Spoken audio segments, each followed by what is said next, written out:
The 1970s didn't just produce great soul music. It produced albums that changed music forever. Records that challenged the industry, inspired generations, and proved that soul could be political, spiritual, romantic, and revolutionary, all at the same time.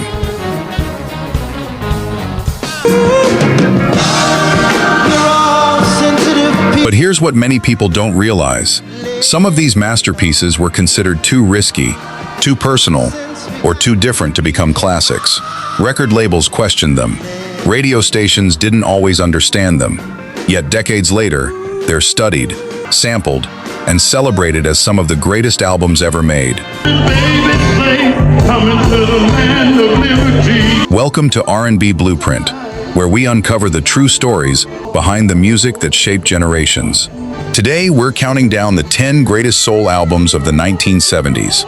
Every story you'll hear is built from documented interviews, studio history, and verified music facts. And by the time we reach number 1, you'll discover the groundbreaking album that forever changed the sound of soul music.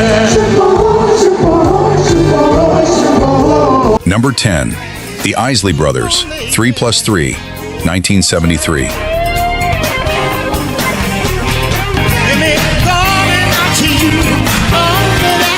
Cincinnati, then New Jersey, and finally, the world. By 1973, the Isley Brothers had already spent more than a decade recording hit records, but the music industry still hadn't seen their full potential. They were respected vocalists with classics like Shout and Twist and Shout, yet they were often viewed as an old generation act, trying to survive in a rapidly changing musical landscape. What happened next wasn't just a comeback, it was a complete reinvention. One album would transform them from a vocal trio into one of the most influential bands in soul, funk, and rock history.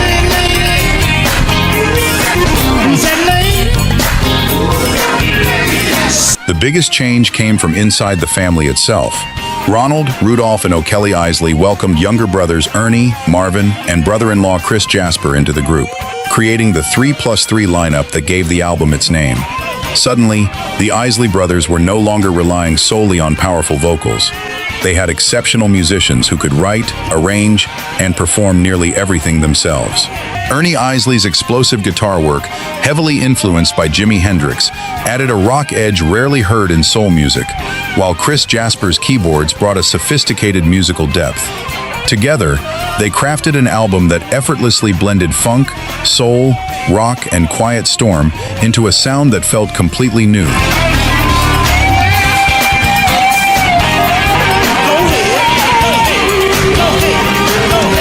Released in August 1973, 3+3 became the defining album of the group's career. It climbed into the top 10 of the Billboard 200, reached number 2 on the Billboard R&B Albums chart, and earned platinum certification in the United States. Songs like That Lady, Part 1, Summer Breeze, and Highways of My Life showcased the band's remarkable versatility, proving they could dominate both dance floors and slow jams. Critics praised the album's ambitious production, while audiences embraced its fearless fusion of genres. Decades later, musicians across R&B, funk, rock, and hip-hop continue citing 3+3 as one of the greatest examples of artistic reinvention ever recorded.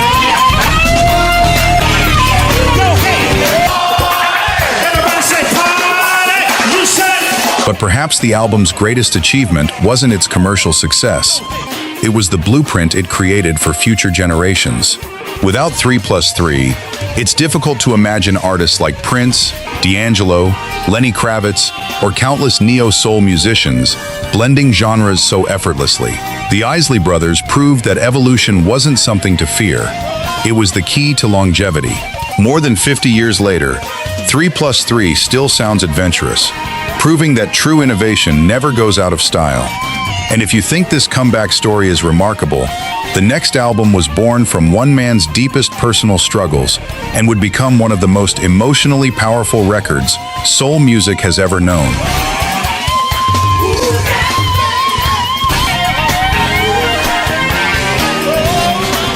Number 9, Donny Hathaway, Extension of a Man, 1973.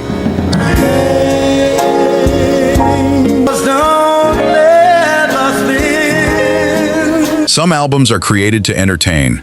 Others are created because the artist has no choice but to tell the truth. By the early 1970s, Donny Hathaway had already established himself as one of the most gifted musicians in America. His voice could comfort you, his piano could move you, and his arrangements were admired by artists throughout the industry. But behind the applause was a man fighting a private battle that very few people understood. As Hathaway entered the studio to record Extension of a Man, he wasn't simply making another soul album. He was pouring his fears, his hopes, and every ounce of his humanity into music that would outlive him.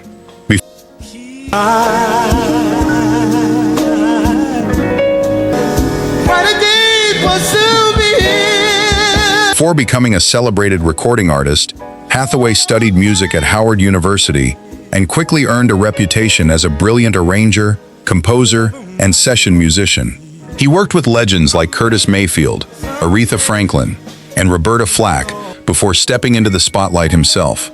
Yet success couldn't shield him from the effects of bipolar disorder, a condition that was poorly understood during the early 1970s. Despite the emotional weight he carried, Hathaway refused to let his struggles define his artistry. During the recording of Extension of a Man, he blended orchestral soul, jazz, gospel, and classical influences into a deeply personal collection of songs. The album's emotional centerpiece, Someday We'll All Be Free, wasn't written as a political anthem. It was a message of hope, inspired by Hathaway's own search for peace, with lyricist Edward Howard writing the words as an encouragement to his friend during one of his darkest periods.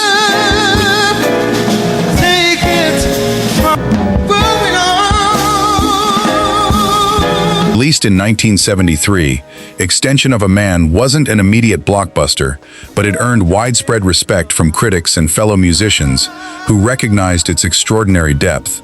The album reached the top 20 on Billboard's Top Soul Albums chart, while Someday We'll All Be Free became one of Hathaway's signature recordings, climbing into the top 20 of the Billboard R&B Singles chart. Over time, the song evolved into something much bigger than anyone involved could have imagined. It became an anthem of perseverance, recorded and performed by artists including Aretha Franklin, Alicia Keys, and countless gospel choirs around the world. Music historians now rank Extension of a Man among the greatest soul albums ever recorded, praising its fearless honesty, sophisticated arrangements, and timeless emotional power.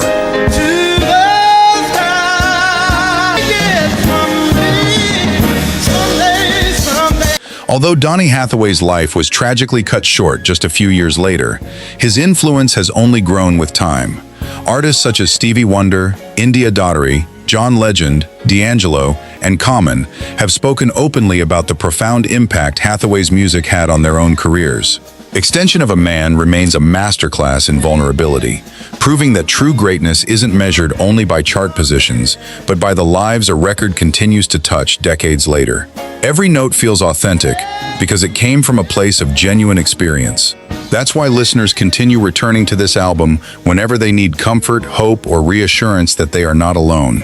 Sometimes, the most powerful soul music isn't the loudest. It's the music that quietly heals.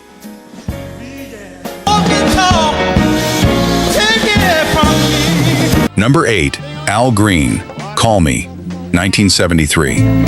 Just remember the times we had all in the way you feel. By the early 1970s, soul music had found many great voices. But every once in a generation, an artist comes along who doesn't just sing a song, he makes you believe every word. Al Green had already become one of the biggest stars in America, yet he wasn't interested in repeating himself. While other artists chased louder arrangements and radio trends, Green and producer Willie Mitchell were quietly perfecting something much more powerful: simplicity. Inside Royal Recording Studios, they were about to create an album so smooth, so intimate, and so emotionally honest that decades later, many critics would call it the finest work of Al Green's extraordinary career.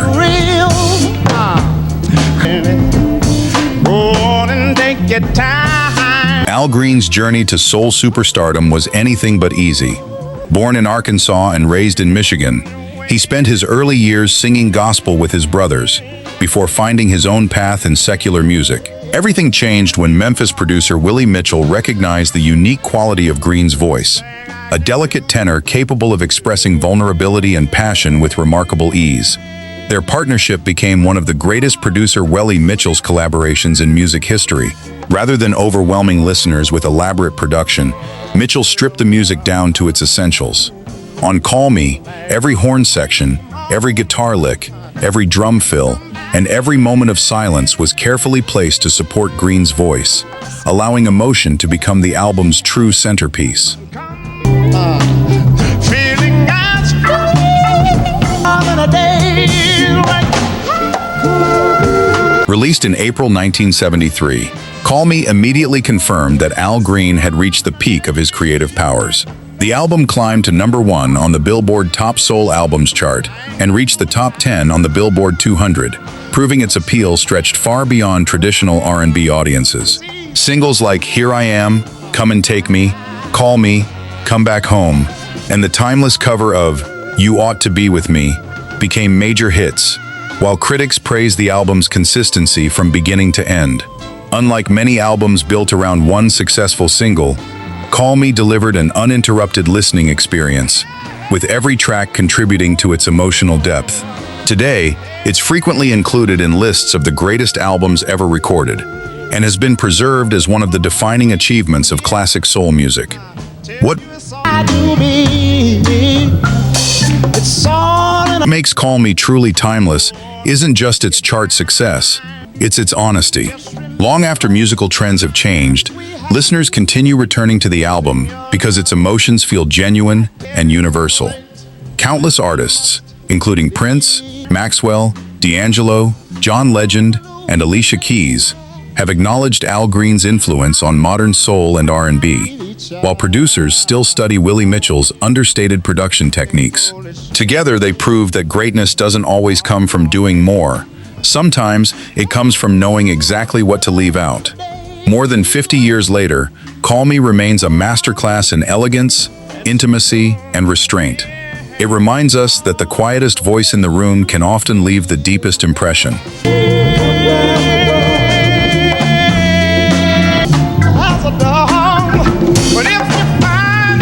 Number 7, The O'Jays, Ship Ahoy, 1973.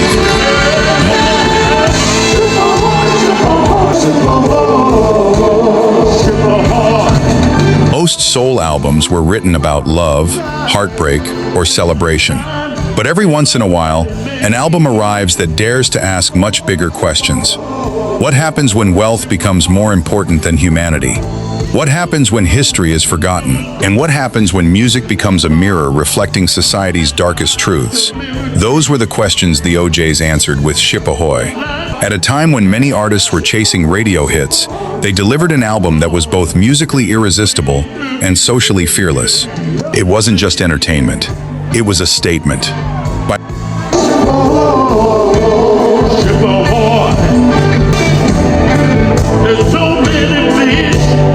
By the early 1970s, the O'Jays had finally found their creative home at Philadelphia International Records, working alongside legendary producers and songwriters Kenneth Gamble and Leon Huff. Together, they helped define what the world would come to know as the Philadelphia sound: lush strings, rich orchestration, infectious rhythms, and meaningful lyrics. After the enormous success of Backstabbers, expectations for the group's next project were incredibly high. Rather than simply repeat a winning formula, Gamble and Huff challenged the trio to record something far more ambitious. The result was Ship Ahoy, a concept album that explored greed, materialism, slavery, survival, and hope, while never losing the smooth soul sound that made the O'Jays so beloved.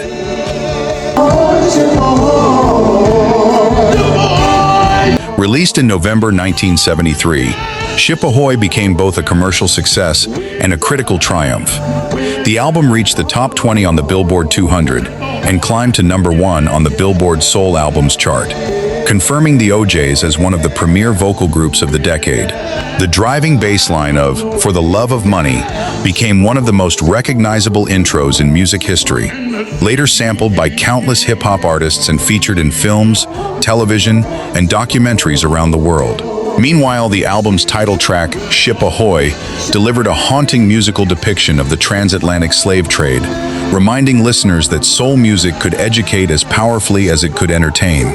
Critics praised the album's bold storytelling, while audiences embraced its unforgettable blend of groove and social consciousness.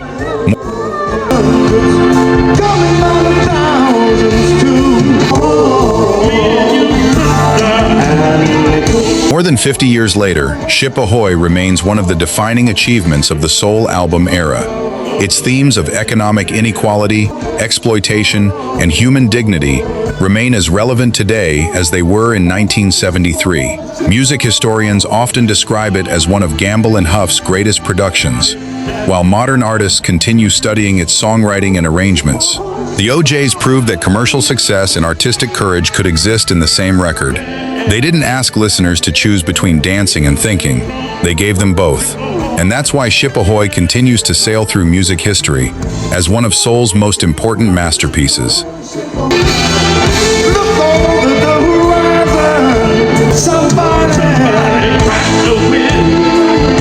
Number 6. Marvin Gaye, "Let's Get It On," 1973.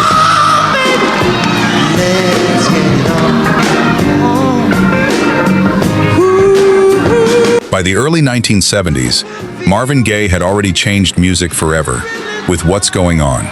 He had proven that soul music could confront war, poverty, and injustice with honesty and compassion. But success came with an unexpected burden. Fans wanted another political masterpiece. Critics expected him to remain the voice of social change. Instead, Marvin surprised everyone. He walked into the studio determined to explore something far more personal. Not politics, not protest, but love. What followed wasn't simply another album. It became one of the most intimate and emotionally fearless recordings ever made.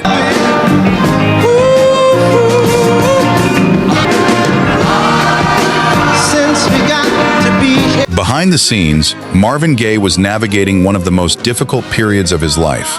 His marriage to Anna Gordy was falling apart. His relationship with Motown founder Berry Gordy had become increasingly strained, and years of emotional pressure had left him searching for peace. At the same time, songwriter and producer Ed Townsend approached him with an unfinished composition called "Let's Get It On." Originally conceived as a song promoting love and understanding, Marvin reshaped it into something much deeper. Together, Gaye and Townsend transformed the project into an album exploring romance, vulnerability, spirituality, forgiveness, and human connection. Recording sessions at Hitsville West in Los Angeles became intensely personal, with Marvin pouring real emotion into every lyric, every whisper, and every note.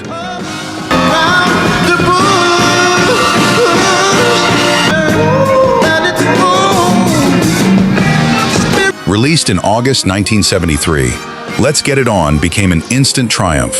The album reached number 2 on the Billboard 200 and topped the Billboard Soul Albums chart, while the title track became one of the biggest hits of Marvin Gaye's career, reaching number 1 on the Billboard Hot 100.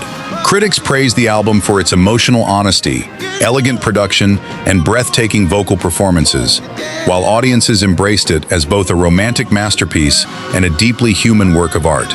Songs like "Distant Lover," "Come Get to This," and "You Sure Love to Ball" demonstrated Marvin's extraordinary ability to blend sensuality with sincerity, creating music that felt sophisticated rather than sensational.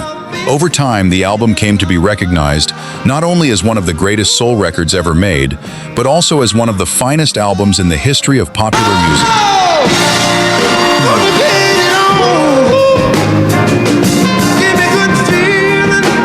More than 50 years later, "Let's Get It On" continues to influence artists across every genre. From Prince and Maxwell to D'Angelo, John Legend, and countless contemporary R&B performers, generations of musicians have studied Marvin Gaye's ability to communicate emotion with unmatched authenticity. The album proved that vulnerability could be just as powerful as strength, and that soul music didn't need grand statements to change people's lives. Sometimes the quietest confession carries the greatest impact. Let's Get It On wasn't simply an album about romance. It was about trust, healing, forgiveness, and the courage to open your heart. That's why its message still resonates today, making it one of the defining masterpieces of the 1970s. Sugar, I want to get it on. Oh, yes, you did. Number 5, Curtis Mayfield, Superfly, 1972. But if you lose, don't let the slow. Had a man, was a dog. But a week. Hollywood thought it had another crime movie. Audiences expected another action film about fast money, drugs, and life on the streets. But one man saw something completely different. While directors were filming Superfly, legendary songwriter Curtis Mayfield was writing music that didn't glorify the lifestyle. It exposed it. Instead of celebrating the drug dealer at the center of the story, Mayfield composed an album that questioned the system that created him. By the time the soundtrack reached record stores, something extraordinary had happened. The music had become more important than the movie itself. I understand, but the hell of a man. This kid, that's what he's trying to do, y'all. Curtis Mayfield was already one of soul music's most respected voices, long before Superfly. After leading the Impressions through the civil rights era with songs like People Get Ready, he launched a solo career that combined silky grooves with fearless social commentary. When producers approached him to create the soundtrack for Superfly, Mayfield agreed, but on one condition: he would tell the truth. Rather than writing glamorous songs about crime, he crafted powerful stories about addiction, poverty, desperation, and survival. Recording at RCA Studios in Chicago, he layered haunting falsetto vocals over lush strings, tight funk rhythms, and deeply reflective lyrics. Every track became a conversation about choices, consequences, and hope, making the soundtrack far more profound than anyone expected. You're gonna make your fortune. Ooh, Superfly. Released in July 1972, Superfly became an overwhelming success. The album climbed to number 1 on the Billboard Pop Albums chart, reached number 1 on the Billboard Soul Albums chart, and eventually earned platinum certification. Singles like Freddie's Dead and the title track Superfly became major hits, while critics praised Mayfield's courage for delivering a message that directly challenged the film's glamorous portrayal of street life. Music journalists quickly recognized that the soundtrack stood on its own as a masterpiece, independent of the movie. Over the decades, Superfly has appeared on countless greatest albums of all time lists and has been sampled extensively by hip-hop producers, introducing Mayfield's work to entirely new generations.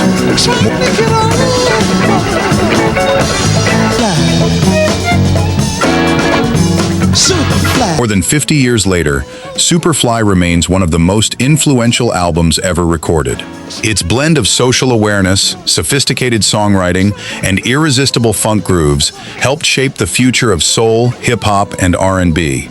Artists from Public Enemy and Ice Cube to Lauryn Hill, Dr. Dre, and Kendrick Lamar have drawn inspiration from Mayfield's fearless storytelling.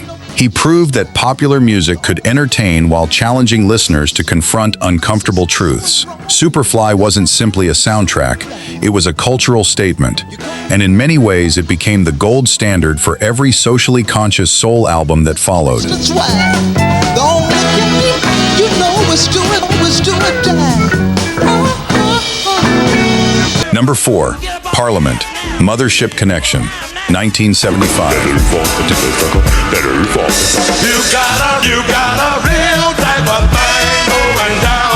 Detroit, Then the Universe, 1975.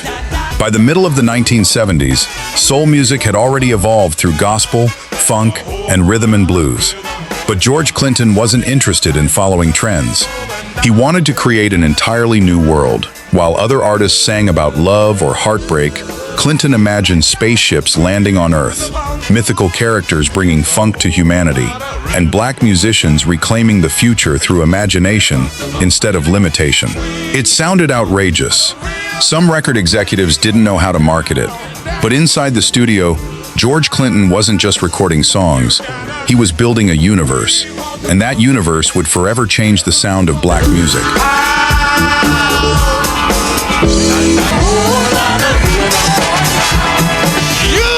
The road to Mothership Connection began years earlier with two groups, Parliament and Funkadelic. After legal disputes forced Clinton to reinvent his musical identity, he transformed setbacks into creative freedom. Drawing inspiration from science fiction, psychedelic rock, gospel, and street culture, he developed the concept of P-Funk, a musical movement built around freedom, individuality, and boundless creativity. Recording sessions became unlike anything the industry had ever seen.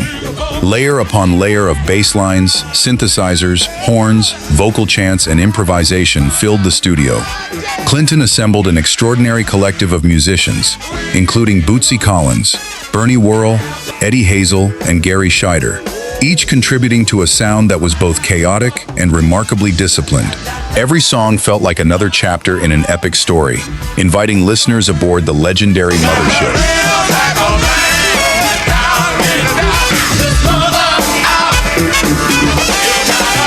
Released in December 1975, Mothership Connection quickly became Parliament's breakthrough album. It climbed to #1 on the Billboard R&B Albums chart and produced the timeless anthem, "Give Up the Funk, Tear the Roof Off the Sucker," one of the most recognizable funk records ever recorded.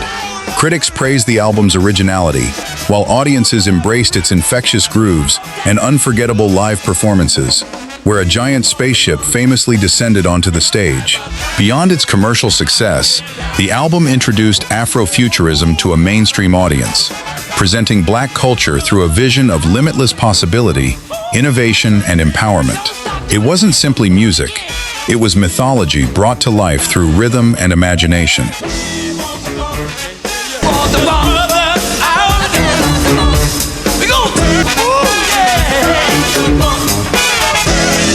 The influence of Mothership Connection extends far beyond the 1970s. During the rise of hip-hop, producers repeatedly sampled Parliament's grooves, helping define the sound of West Coast G-Funk through artists like Dr. Dre, Snoop Dogg, and Warren G. Outkast, Missy Elliott, Janelle Monáe, Kendrick Lamar, and countless others have drawn inspiration from George Clinton's fearless creativity. Today, music historians regard Mothership Connection as one of the most influential funk and soul albums ever made, because it proved that black music could be futuristic without losing its roots. George Clinton didn't just create an album, he expanded the possibilities of what soul music could become. And once the Mothership landed, music was never quite the same again. Everybody say,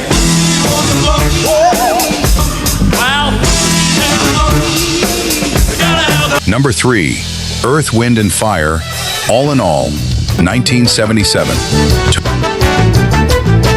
it's hard, there's a space in the world we live together. Tokyo, Rio de Janeiro, Cairo, Chicago, 1977. Most artists spend their careers trying to perfect a sound. Maurice White had a different vision. He wanted to create an album that sounded like the entire world. At a time when disco dominated the charts and funk was becoming increasingly commercial, Earth, Wind and Fire chose a far more ambitious path. They blended African rhythms, jazz harmony, orchestral arrangements, gospel, Latin influences, and soul into one breathtaking musical experience. It was a risk few bands would have attempted, but when All in All arrived, it didn't simply meet expectations, it redefined them. Every thought is a dream, rush inside, all your dreams will come true. Maurice White believed music could be both entertaining and spiritually uplifting. As the founder and creative force behind Earth, Wind and Fire, he surrounded himself with extraordinary musicians who shared his relentless pursuit of excellence.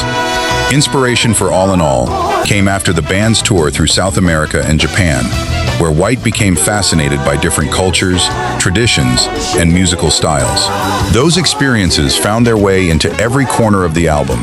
Recording sessions stretched for months as the group layered intricate horn arrangements by the legendary Phoenix horns, shimmering strings, sophisticated percussion, lush vocal harmonies, and innovative synthesizer textures.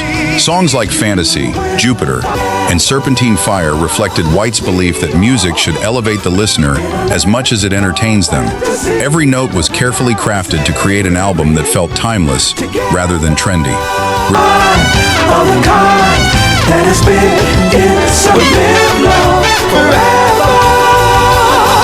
Released in November 1977, All in All became one of the defining achievements of Earth, Wind & Fire's remarkable career. The album reached number 3 on the Billboard 200, climbed to number 1 on the Billboard Top Soul Albums chart, and was eventually certified platinum. Serpentine Fire topped the Billboard R&B chart, while Fantasy became an international classic whose popularity has only grown over the decades. Critics praised the album's extraordinary musicianship, flawless production, and remarkable ability to combine complexity with accessibility. Every member of the band performed at an elite level, creating a listening experience that rewarded both casual fans and serious musicians. More than just a collection of songs, All in All demonstrated how soul music could embrace global influences without losing its emotional core.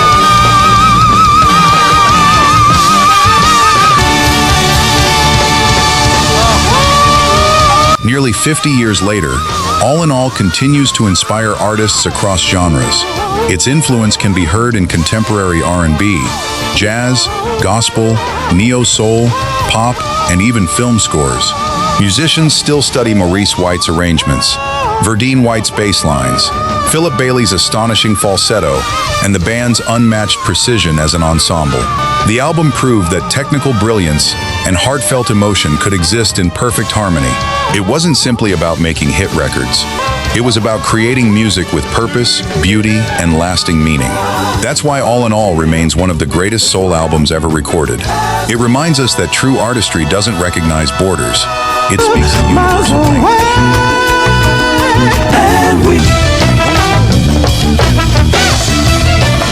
Number 2, Stevie Wonder, Songs in the Key of Life, 1976.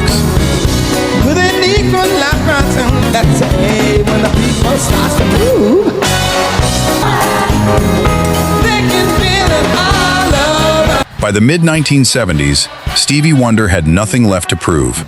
Before turning 27, he had already won Grammy Awards, topped the charts, and completely transformed what people believed soul music could be.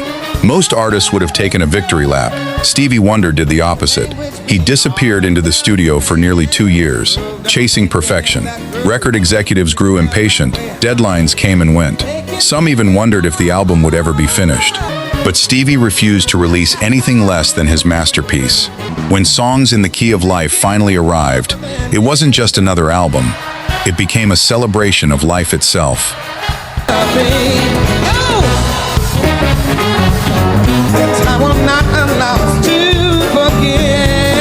Stevie approached the project with complete creative freedom, something almost unheard of at the time.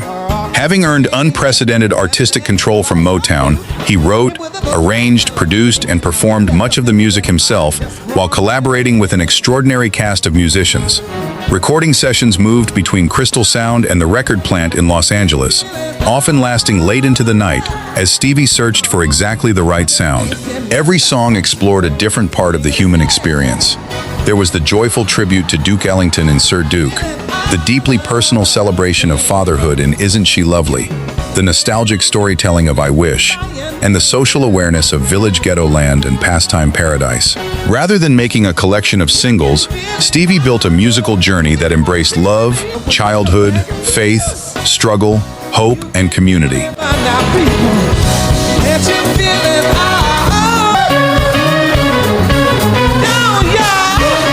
Released in September 1976, Songs in the Key of Life immediately became a landmark achievement. The double album debuted at number 1 on the Billboard 200, topped the Billboard Soul Albums chart, and eventually earned multi-platinum certification. It won the Grammy Award for Album of the Year, while I Wish and Sir Duke became international hits that continue to define Stevie Wonder's legacy. Critics hailed it as one of the most ambitious albums ever recorded, praising its extraordinary songwriting, groundbreaking production, and emotional depth. Decades later, publications including Rolling Stone have consistently ranked it among the greatest albums in the history of popular music. Beyond its commercial success, the album expanded the possibilities of soul, R&B, jazz, pop, and gospel, influencing virtually every genre that followed.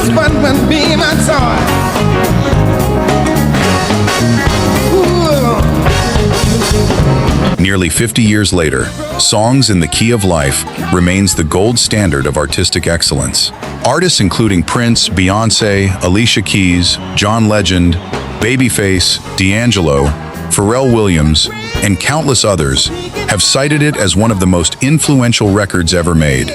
Its songs have been sampled, covered, studied, and celebrated across generations because they speak to experiences that never grow old. Stevie Wonder proved that music could be joyful without being superficial, socially conscious without preaching, and technically brilliant without losing its heart. Many consider it the greatest soul album ever recorded, and few would argue. But one album changed the direction of soul music so dramatically that its influence can still be heard in every generation that followed.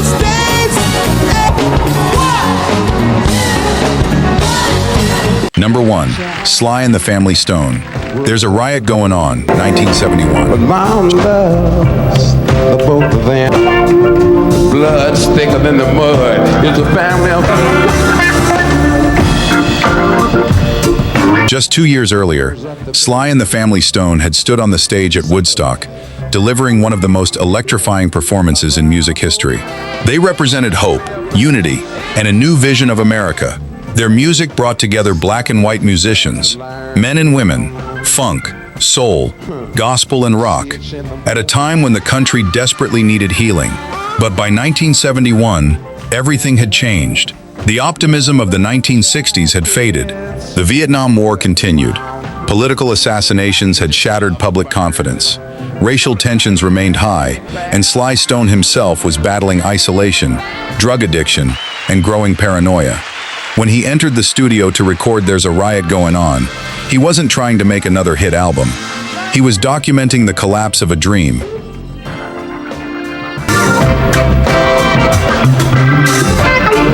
Body you just love to burn. You know the type. Hey! Unlike the bright, energetic sound that had defined earlier classics like Stand and Everyday People, this album was deliberately darker, slower, and deeply introspective. Recording sessions stretched over many months, often taking place in Sly Stone's own home studio rather than traditional recording facilities. Using early drum machines, heavily layered overdubs, distorted keyboards, and raw vocal takes, he created a sound unlike anything audiences had heard before. Songs such as Family Affair, Runnin' Away, and Just Like a Baby abandoned polished production in favor of emotional honesty. Rather than celebrating the promise of a better tomorrow, the album confronted disappointment, uncertainty, and the emotional exhaustion felt by millions of Americans. It was uncomfortable, it was unconventional, and that was precisely the point.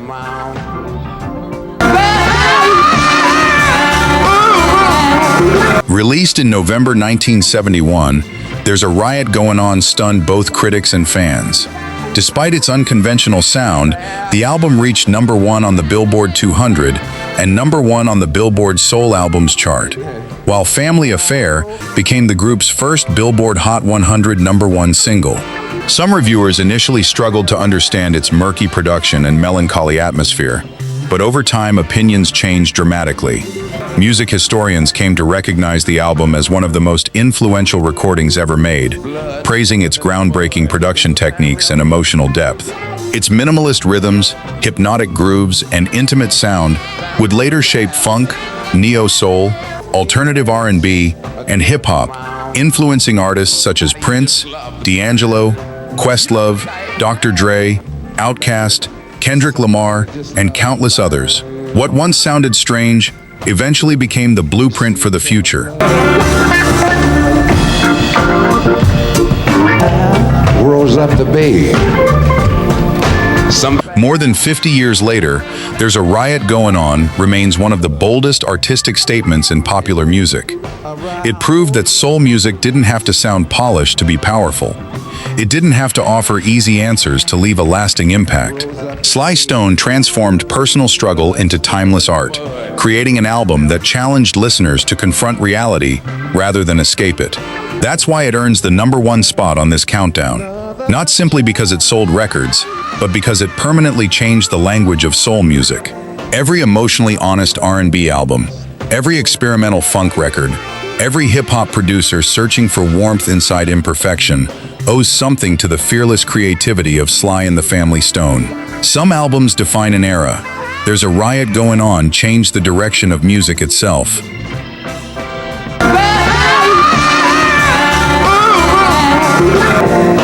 But mom loves the both of them. The 1970s didn't just give us unforgettable songs. It gave us albums that changed the course of music history. If you enjoyed this journey through the greatest soul albums of the 1970s, subscribe to R&B Blueprint, where every week we uncover the true stories behind the albums, artists, and songs that shaped generations. Leave a comment and tell us which 1970s soul album you think deserved a place on this list, and what countdown you'd like to see next. Until next time, keep listening, keep discovering, and remember, every great album tells a story. Here at R&B Blueprint, we tell the story behind the music. You know the type. Hey!